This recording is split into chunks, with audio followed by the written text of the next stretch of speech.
उसे कार में किडनैप करके ले जाते हैं। इसके बाद वो लेकर जाते हैं उसे होटल 36 इन में। उसका चोट सर पे लगा था, आँख पे लगा था, पूरे सीने पे लगा था। मतलब उसको बहुत मारा गया है, 4-5 लोग मिल के। स्पर्श में 24 तारीख को एडमिट कराने के बाद 24 तारीख की ही रात को 2 बजे वो दम तोड़ लेता है।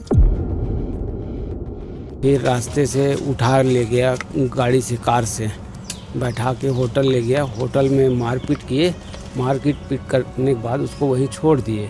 और उसमें सबसे बड़ा नाम आ रहा है मेजर सागर। न बच्चा हमको कि कुछ हुआ है या कुछ घटना घटा है या कुछ बताता, कुछ समझाता तो हम कुछ और तरीके से बात करते या बुलाते या शिकायत करते, पर हमको ऐसा कुछ महसूस ही नहीं होने दिया। कल में सुबह 12 बजे इलाज के दौरान चलता रहा इलाज, रात को 2 बजे ख़त्म हो गया मेरा बच्चा।